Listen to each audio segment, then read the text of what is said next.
Mesdames et messieurs, bonsoir. Merci d'avoir choisi RTI1 à la une de ce 20h. Les sénateurs réunis en plénière ce dimanche à Yamoussoukro ont planché sur le projet de loi portant révision constitutionnelle. Ils se sont prononcés par 91 voix contre 4. L'opposition qui a appelé à voter oui pour cette révision a été félicitée par le président Jano Ahoussou Kouadio. Le délai fixé par la commission électorale indépendante est arrivé à son terme. C'est donc ce dimanche 23 juillet que prend fin définitivement le dépôt des candidatures pour les élections locales. Depuis 17h, la CEI a clos la réception des candidatures pour les municipales et les régionales. Le Sud Comoé rend hommage au président de la République pour ses actions de développement. Les populations en communion avec tous les cadres à l'initiative du Conseil régional se sont rassemblés dans le village de Krindiabo pour exprimer leur reconnaissance au chef de l'État. En Espagne, c'est jour de vote. Plus de 37 millions d'électeurs ont voté aujourd'hui pour les législatives. Le candidat conservateur Alberto Núñez est donné favori par les sondages face au chef du gouvernement sortant, mais les indécis pourraient faire pencher la balance. Et soyez les bienvenus sur RTI1. Nous commençons tout de suite par Yamoussoukro, où les sénateurs étaient réunis en plénière aujourd'hui dimanche. Avec leur président, Jano Ahoussou Kouadio, ils ont planché sur le projet de loi portant révision constitutionnelle. Le Sénat s'est prononcé par 91 voix contre 4 sur la question. L'opposition, qui a appelé à voter oui pour la révision, a été félicitée par le président de l'institution, Kadès Sogodogo. Un dimanche qui est loin d'être un jour de repos pour le président du Sénat, Jano Ahoussou Kouadio, et ses hommes. La séance est ouverte. Ils sont réunis en séance plénière pour se prononcer sur le projet de révision de la Constitution. Sur 95 sénateurs votants, 91 se prononcent en faveur de la révision et 4 contre. Jano Ahoussou Kouadio, à l'issue du vote, salue l'action de l'opposition.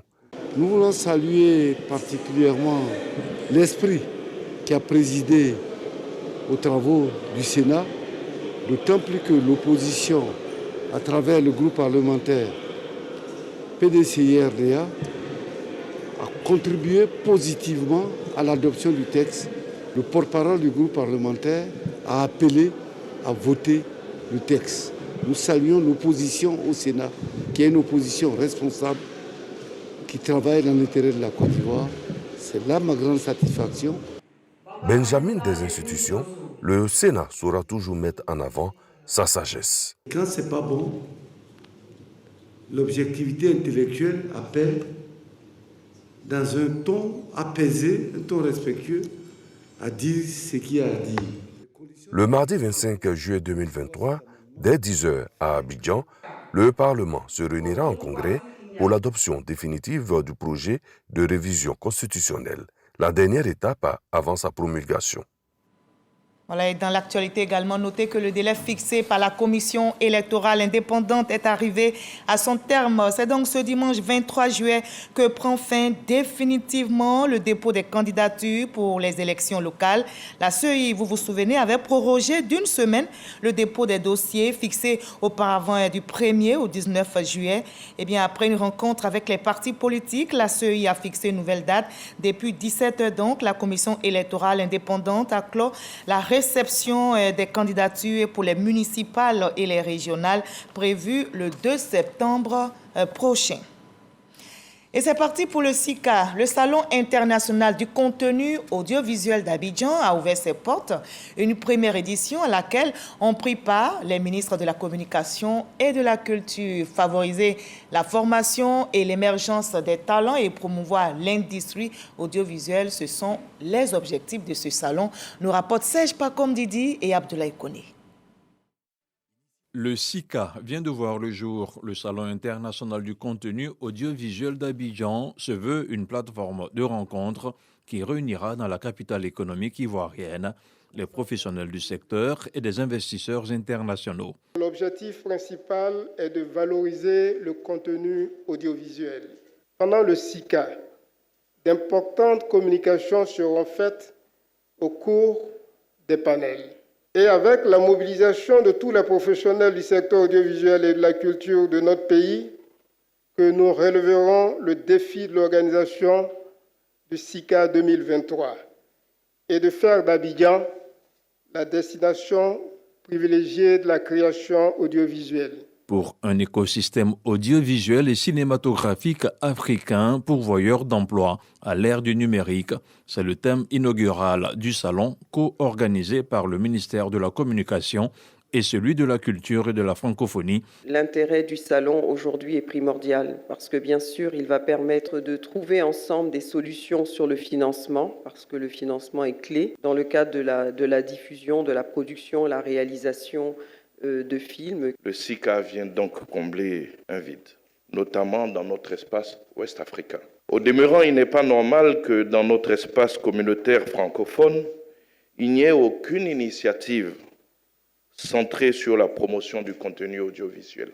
Le SICA est donc une réponse du gouvernement pour la promotion de l'œuvre audiovisuelle et sa valorisation. Plusieurs activités vont meubler ces journées de réflexion et de formation qui se tiendront du 20 au 22 novembre 2023. Et avant ce rendez-vous, je vous conduis plus loin dans la ville de Sakassou, c'est dans la région de Gbeke, qui dispose désormais d'un commissariat de police. Le bâtiment construit par la mairie et équipé par la Direction générale de la police nationale a été inauguré par le ministre Vagondo Diomandé et il a salué l'action des autorités municipales de Sakassou qui contribuent ainsi à l'effort de sécurisation de la police. Charles Tatou. Ce bâtiment flambant neuf, réalisé par la municipalité et mis à la disposition de la police nationale de Côte d'Ivoire, est le tout premier commissariat de police de Sakassou. Le ministre de l'Intérieur et de la Sécurité, le général de corps d'armée, Vagondo Diomandé, y a effectué en personne le déplacement pour la livraison officielle de cette infrastructure policière. Occasion donc pour le maire de la commune, donateur du bâtiment de police, et la députée de Sakassou de donner les raisons fondées de la construction de cet édifice. Le président de la République vient de nous offrir la voie qui part de Tiébissou à Sakassou, bitumée entièrement, et cette voie va continuer jusqu'à Dahomey. Alors quand la voie est praticable, que tout le monde peut venir facilement, il faut faire attention. Le ministre de l'Intérieur et de la Sécurité se réjouit de cet acte de portée sociale de la municipalité de Sakassou. Je voudrais traduire toute ma satisfaction à M. le maire pour ce joyau qui met à la disposition des populations, mais en premier lieu qui met à la disposition du ministère de l'Intérieur et de la Sécurité pour remplir la mission que l'État a confiée à ce département ministériel dont j'ai la charge. Le nouveau commissaire de police de Sakassou et ses 50 éléments présentés à la population. Le général de corps d'armée, Vagondo Diomandé, est venu à Sakassou les bras chargés de moyens de mobilité. 2 motos et 2 véhicules pour le nouveau commissariat de police et 2 autres véhicules pour le corps préfectoral. Le ministre de la Réconciliation et de la Cohésion nationale a échangé avec les autorités régionales ainsi que le corps préfectoral des régions du Grand Pont et de l'Anyembi-Tiassa. Ces rencontres de concertation visent donc à résoudre le conflit qui a opposé, vous vous souvenez, les populations d'Abou et de Sikensi, violences donc qui ont entraîné la mort d'un homme. Angela Diallo, Sidonie Davila. Le ministre Kwadio Konan-Bertin en mission de réconciliation. Il y a quelques mois, des conflits terriens avaient opposé les populations de Kosrou à Dabou à celles de Bessedi à Sikensi. Des affrontements causant un mort et de nombreux blessés. Après les rencontres d'échange avec les populations pour apaiser les tensions, le ministre de la Réconciliation et de la Cohésion nationale convoque les autorités régionales et le corps préfectoral des zones concernées. Les populations n'ont pas intérêt à s'entre-déchirer. Elles ont plutôt intérêt à vivre ensemble. Et pour mieux vivre ensemble, il faut faire en sorte que ce genre de conflit n'arrive plus. Je voudrais vraiment rassurer nos populations et toute la Côte d'Ivoire qu'il ne peut pas avoir de crise profonde entre ces deux peuples. Parce que c'est des frères qui vivent ensemble et qui ont vraiment une histoire qui ne date pas d'aujourd'hui. Donc qui se connaissent très bien. Et donc, nous avons des leviers qui permettront donc de régler ces questions-là. Pour Kouadio Konan-Bertin, cette mission de réconciliation va régler tous les différends. Nous sommes retrouvés ce soir, tous les préfets, les sous-préfets, les élus de la localité, tous les responsables, les forces vives, pour réfléchir sur les voies et moyens, les leviers, tout ce qu'il faut donc rassembler, mobiliser pour justement mettre fin définitivement à ces conflits. Il faut comprendre que désormais, place au rassemblement, place au travail, mais tout ça ne peut être possible que dans la concorde, dans la stabilité, dans la paix, dans la cohésion, de vivre ensemble.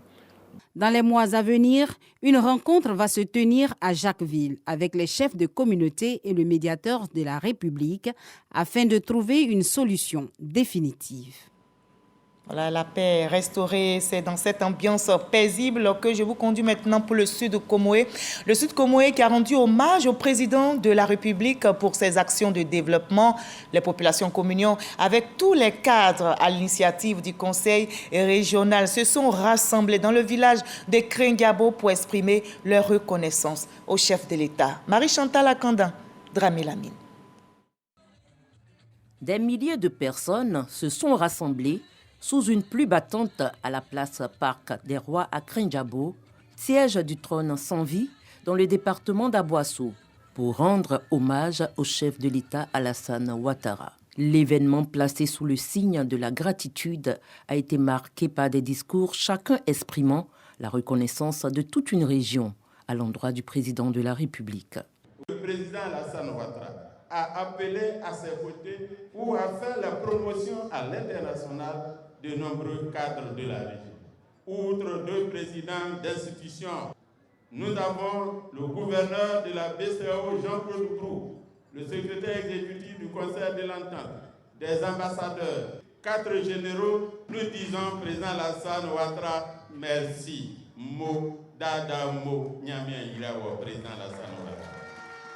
Le président du Conseil régional du Sud, Comoé, a saisi l'occasion pour louer le leadership exceptionnel du président Alassane Ouattara. Depuis 2011, grâce à la politique de développement du président Alassane Ouattara, la région va amorcer un élan de développement et connaître une transformation sans précédent qui tranche radicalement avec les années antérieures. De gros investissements vont être réalisés. Il me plaît de citer, juste à titre d'illustration, l'autoroute internationale éclairée de Grand Bassam, dont le prolongement vers Abosso et le Ghana, passant par la sous-préfecture d'Assini, est en cours. La zone industrielle de Bonois, le boulevard 2 fois 2 voies et le pont 2 fois 2 voies à Abosso, la voie bitumée à Santiago, Noé, la ville frontière avec le Ghana, totalement transformée avec ses boulevards 2 fois 2 voies. La mobilisation a transcendé les frontières locales avec la présence de plusieurs régions, dont le Moronou, forte d'une délégation de 100 personnes. Si les populations de la région du Sud Comoé peuvent se réjouir aujourd'hui et manifester leur reconnaissance, c'est sans nul doute parce que le président Alassane Ouattara a su, avec son merveilleux instrument politique appelé le RHDP, parti d'avant-garde et de développement, marcher dans les sillons tracés par le président Félix Houphouët-Boigny, dont il est l'héritier politique. Il faut noter la présence de plusieurs cadres de la localité et des hautes personnalités politiques du pays, notamment celle de la ministre d'État Kandia Camara, qui a salué cette mobilisation. J'ai coutume de dire que moi j'ai du respect pour les hommes et les femmes qui sont reconnaissants. Parce que la reconnaissance est une vertu divine. Dieu même demande d'être reconnaissant. Tous les cadres du Sud Comoé, population du Sud Comoé, je voudrais vous dire merci. Merci pour cette vertu que vous avez d'être reconnaissant.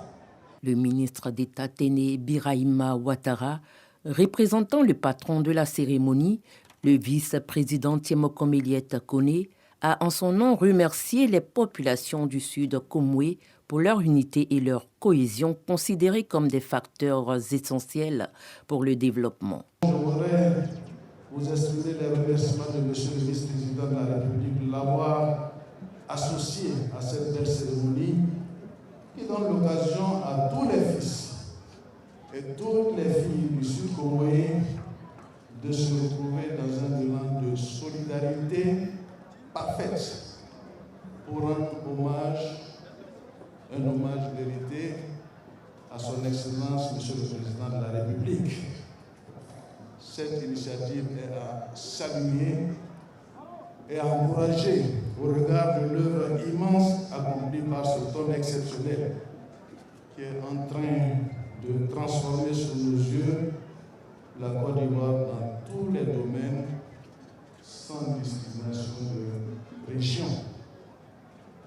L'exemple du Sud Comoé est un témoignage éloquent. Autre tableau majeur de cette cérémonie, les dons faits au couple présidentiel, entre autres, une pirogue symbolisant le navire Ivoire, l'instrument de voyage par excellence et illustrant ainsi le Sud Comoé, voguant avec le président Alassane Ouattara vers un avenir prospère. Ce grand rassemblement a été la célébration du leadership du président qui est en train de changer le visage de la région à travers toutes les infrastructures socio-économiques initiées au profit des populations.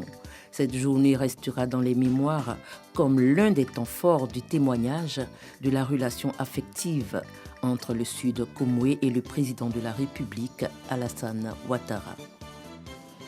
Et nos reporters ont recueilli quelques réactions à l'issue de cette cérémonie et nous les écoutons. Beaucoup d'émotions de voir toute cette mobilisation pour rendre hommage au président de la République, pour son engagement auprès des populations et puis pour toutes les valeurs aussi que l'on retrouve, qui sont aussi bien sûr portées par la culture autour de nos régions. L'œuvre de développement entreprise par le président touche toute la Côte d'Ivoire, mais ici dans le Sud Comoé, nous sommes particulièrement fiers des réalisations du président de la République. Il n'y a qu'à prendre la route de Bassam jusqu'à Noé pour voir que le président a complètement transformé le Sud Comoé. Vous avez le CHEC à Boisseau, vous avez le Vitib à Bassam, vous avez la zone industrielle à Bonois, vous avez Adiaké qui sera érigé bientôt en ville universitaire et toutes les villes, toutes les localités bénéficient de l'eau courante, de l'électricité et vraiment nous ne pouvons que dire merci au président. Nous avons le goudron d'Aboisseau jusqu'à Tiapou, chose qui était impensable. Donc nous venons lui dire merci. Merci pour tout ce qu'il a fait pour le Sud Comoé et on n'a pas de mots. On n'a pas de mots. On lui dit Dadabo. Nous sommes toujours avec lui, aujourd'hui, demain et toujours. C'est une belle cérémonie. Il ne peut pas en être autrement pour un homme de la trempe du président Alassane Ouattara, qui est une bénédiction pour toute la Côte d'Ivoire. Vive ce président, vive la Côte d'Ivoire. Ici rend aussi hommage au président de la République. Les populations de Ibogué dans le département d'Issia ont exprimé leur reconnaissance au chef de l'État et pour toutes ses actions de développement dans les régions. Plusieurs cadres étaient présents, nous dit Éric Goré. Les chefs traditionnels, les chefs de communauté, les populations d'Ida, les populations autochtones et allogènes mobilisés pour Alassane Ouattara. Un invité spécial à cette cérémonie, Albert Mabritois-Keus, deuxième vice-président du RHDP, n'a ménagé aucun effort pour être présent à Ibogué, département d'Issia. Ces instants de joie et de fête ont permis aux initiateurs de faire des doléances. Tout ce qu'il a fait pour la Côte d'Ivoire, vraiment nous sommes très contents. Et les ponts, les routes et le développement pour la Côte d'Ivoire. Nous voulons que ce développement arrive chez nous ici à Ibogué. Un hôpital à Ibogué, une maternité à Ibogué, un château d'eau à Ibogué, une brigade de gendarmerie à Ibogué. Prenant la parole, Albert Mabritois-Keus a dit transmettre fidèlement ses doléances au président de la République. Albert Mabritois-Keus a remercié ses populations. Il en a profité pour les inviter à s'inscrire pleinement dans la vision du président Ouattara. Par le choix très bientôt de Touré Mamadou, candidat du RHDP aux élections régionales dans le Haut-Sassandra. Je tiens à vous dire que vous n'avez pas tort de faire ce choix. Vous n'avez pas tort parce que les changements sont visibles sous nos yeux. Et ce que nous devons faire pour que ce changement-là se ressentent chez nous également et aient de l'impact sur nous, eh bien c'est de créer les conditions. Touré Mamadou est candidat pour le conseil régional du Haut-Sassandra. Et je voudrais ici que les jeunes, en plus de ceux qui animent le RHDP, que les jeunes se mobilisent, que les mamans se mobilisent, que vous mettez en place des structures d'accompagnement de la candidature de Touré afin qu'il puisse gagner l'élection du 2 septembre prochain. Cette cérémonie d'hommage au président de la République dans le village de Ibogué est une initiative de toutes les têtes couronnées de la localité. Elles ont tenu à joindre leur voix à tous ces Ivoiriens qui manifestent pour remercier Alassane Ouattara, qui fait chaque jour un peu plus pour le pays, et cela dans plusieurs domaines. Voilà, et le développement est de plus en plus palpable dans notre pays. Le stade municipal de Bondiali abritera bientôt un complexe sportif multifonctionnel. Cette agora sera bâtie sur un terrain de près de 3 hectares. La pose de la première pierre qui sonne le début des travaux a eu lieu hier samedi et c'était en présence de la députée maire, la ministre Mariatou Kone et le ministre des Sports, Paulin Claude Danho, et c'était en compagnie de l'ambassadeur de France en Côte d'Ivoire, Ami Sissoko. C'est parti pour les travaux de construction de l'Agora de Bondiali. C'est le ministre des Sports, Paulin Claude Danho, qui procède au lancement des travaux de cette infrastructure. Avec lui, la marraine de la cérémonie, Mariatou Kone, députée maire de Bondiali. Sur le site du stade municipal de 3 hectares, en plus des terrains de football, de handball et de basketball couverts, il est prévu une piste d'athlétisme, une salle de conférence et une infirmerie, entre autres. Un projet cofinancé par la France et la Côte d'Ivoire, d'où la présence de l'ambassadeur de France en Côte d'Ivoire. L'Agora, ça a déjà été dit, ce n'est pas uniquement du sport. C'est un espace pour les associations, pour les ONG, où les gens peuvent se rencontrer, échanger des idées. La députée maire Mariatou Kone s'est félicitée de ce projet qui va offrir aux jeunes de Bondiali et des environs un lieu où les disciplines sportives, artistiques et culturelles pourront allègrement s'exprimer, renforçant ainsi la cohésion sociale. Vous comprenez aisément donc, monsieur le ministre, la joie qui nous anime ce jour de voir un tel projet se réaliser à Bondiali. Sa matérialisation vient conforter l'ambition de notre plan de développement communal de faire du sport une industrie dont la mise en œuvre fait recours à la participation du secteur privé. Sur 11 agoras attendues sur l'ensemble du territoire, 7 seront réalisées à l'intérieur du pays selon le ministre Paulin Claude Danho. Ces infrastructures visent la pratique sportive moderne, diversifiée et accessible à tous. Nous sommes les témoins oculaires et vivants de ce que le verbe est aujourd'hui en action. Le verbe est devenu action et nous sommes venus ici pour concrétiser cette action en lançant les travaux. La pose de la première pierre, mais nous lançons effectivement les travaux de l'Agora de Bondiali. La cérémonie a été également l'occasion pour installer la présidente du comité local de soutien aux éléphants de Côte d'Ivoire, la députée maire de Bondiali, Mariatou Kone, en prélude à la CAN de 2024. Pour mener donc à bien les activités sportives, le directeur régional des sports reçoit un véhicule. La santé concentre aussi l'actualité en Côte d'Ivoire. Au Dimanche Magazine de ce 13h, Herman Guivé a reçu professeur Béné-Bivro Joseph, directeur de l'Institut national d'hygiène publique. Le entretien a porté sur la stratégie déployée par le ministère de la Santé pour lutter contre l'épidémie de dengue signalée dans notre pays. Je vous propose de suivre un extrait de leurs échanges. Nous sommes en épidémie. Surtout pas s'alarmer parce que l'État de Côte d'Ivoire a pris les dispositions.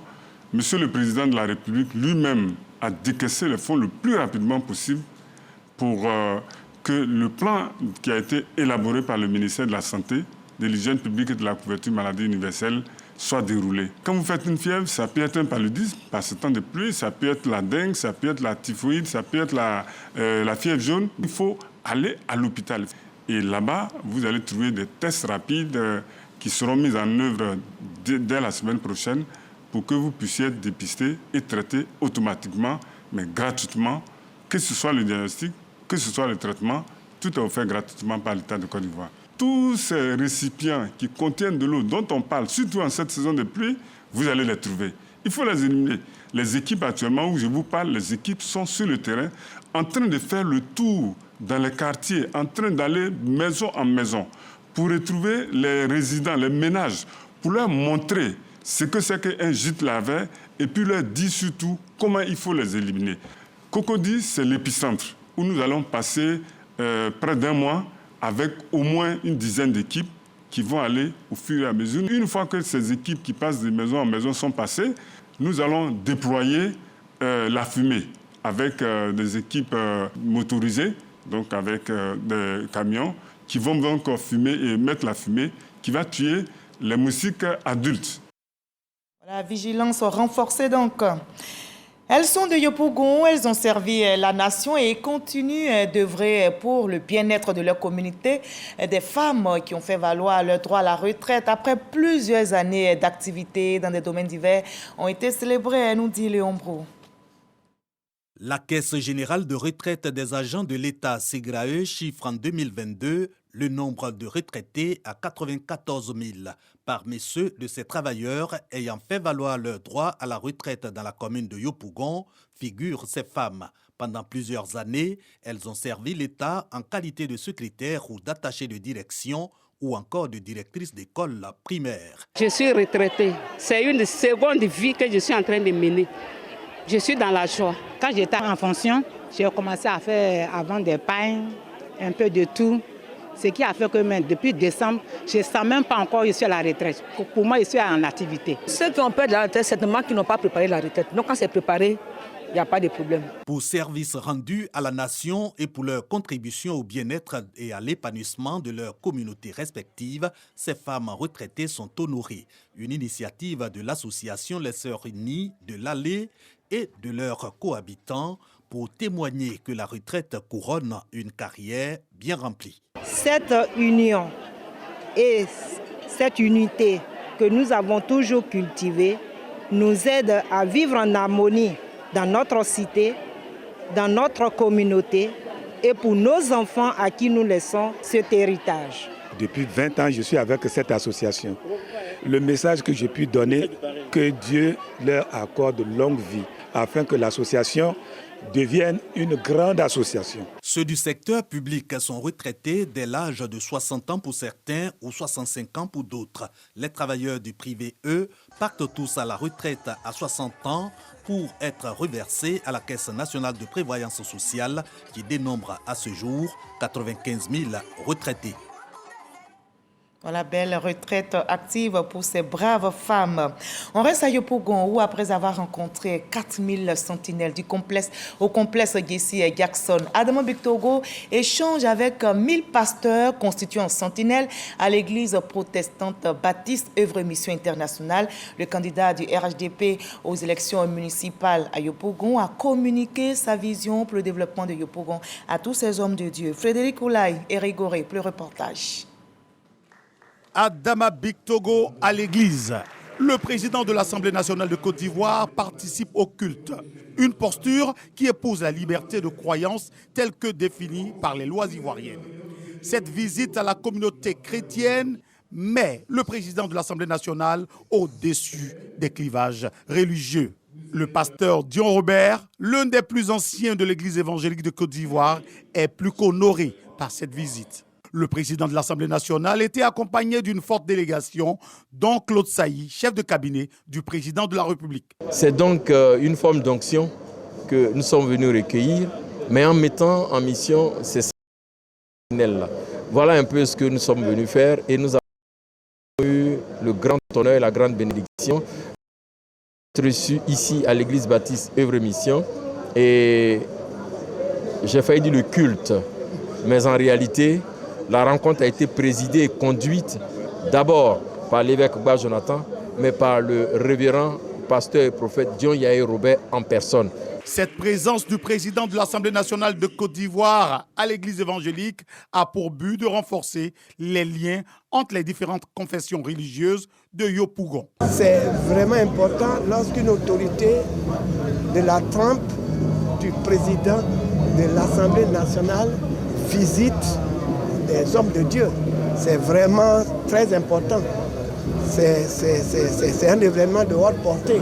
Les chrétiens de l'église évangélique dans leur ensemble ont célébré ce moment avec ferveur. Des prières à l'endroit du président de la République, de son gouvernement et de toutes les populations ivoiriennes. Et malheureusement, la vie n'est pas toujours un long fleuve tranquille. La Côte d'Ivoire a perdu l'une de ses illustres filles, Awa Eoura Tabita, journaliste, présentatrice vedette du 20h sur RTI1, a été portée en terre hier samedi. Awa Eoura Tabita a été inhumée au cimetière de Koumassi. Le témoignage d'Ami Derasouba et Patricia Omouetia.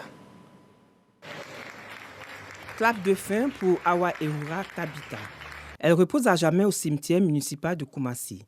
Avant cette mise en terre, l'ex-journaliste et directrice de la RTI Première Chaîne a eu droit à un hommage de ses amis, ses anciens collègues et surtout de sa famille. Des témoignages sur la vie de celle qui a longtemps partagé leur quotidien. Difficile pour les membres de sa famille biologique et professionnelle de se retenir face à cette douloureuse séparation. C'est par instant d'ovation qu'ils ont dû au revoir à celle qui a fait les beaux jours des journaux télévisés de 13h et de 20h sur la première chaîne de la télévision ivoirienne. Avant cette ultime étape, ils étaient tous réunis pour la veillée funèbre en sa mémoire. Awa Eoura Tabita part en laissant toute une corporation meurtrie, affligée par sa disparition. Elle fut également une athlète de haut niveau, championne d'Afrique cadet junior d'handball féminin. Cette ancienne professeure d'histoire a fait ses débuts à la RTI dans les années 90 sur TV2, devenue aujourd'hui RTI2. Elle a gravi les échelons avec une belle carrière à la Maison Bleue. Aujourd'hui, la voix et l'image d'Awa Eoura Tabita disparaissent à jamais du petit écran. Adieu Tabita, adieu la journaliste présentatrice, adieu la championne. Adieu Awa Eoura Tabita. Je vous propose le reste de l'actualité à l'étranger dans le 7 sur 7. Le résumé de l'actualité internationale de la semaine est signé Souleymane Doni Songou et Marie-Chantal Akandan.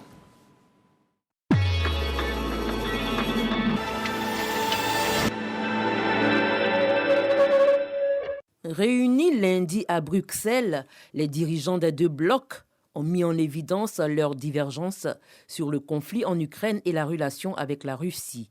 Dans leur déclaration finale, les 60 participants, dont 33 pays de la communauté des États latino-américains et caraïbes, CELAC, et 27 pays de l'UE, ont exprimé leur profonde préoccupation sur la guerre en cours et la nécessité de respecter la souveraineté, l'indépendance politique et l'intégrité territoriale de toutes les nations.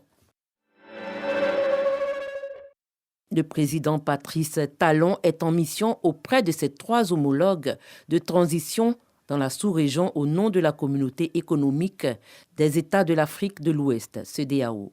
Il va rencontrer les 3 chefs de transition de ces 3 pays, Assimi Goïta du Mali, Mamadi Doumbouya de la Guinée et Ibrahim Traoré du Burkina Faso pour renouer le dialogue entre États membres.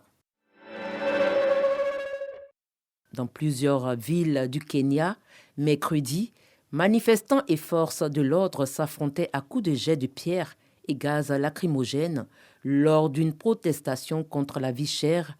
Déployées en nombre, les forces de l'ordre ont dispersé plus de 300 personnes et plusieurs autres ont été blessées, notamment à Nairobi. Des bombardements et des tirs d'artillerie assourdissants ont secoué jeudi Khartoum et El Obeid, ville stratégique à 350 km au sud de la capitale soudanaise. Des tirs ont visé les bases des paramilitaires des forces de soutien rapide, FSR, qui ont répondu par des tirs anti-aériens. Dans le sud de Khartoum, l'on fait état de 3 raids aériens et d'explosions terrifiantes. C'est avec 96,91% pour le oui et 3,9% pour le non que la nouvelle constitution du Mali a été adoptée. La Cour constitutionnelle a proclamé vendredi ses résultats définitifs du référendum sur le nouveau projet de constitution. Rostislav Jouravlev, un journaliste russe d'une agence de presse, a été tué samedi dans un bombardement ukrainien dans la région de Zaporijia, dans le sud de l'Ukraine. Il avait trouvé la mort lors d'une évacuation après que des unités des forces armées ukrainiennes aient lancé une attaque d'artillerie contre un groupe de journalistes. 4 autres ont été plus ou moins gravement blessés. Plus de 37 millions d'électeurs sont appelés à voter aux législatives en Espagne ce dimanche. Le candidat conservateur Alberto Núñez Feijóo est donné favori par les sondages face au chef du gouvernement sortant, le socialiste Pedro Sánchez. Cette année, plus de 1 600 000 électeurs vont prendre part au vote pour la première fois de ces législatives.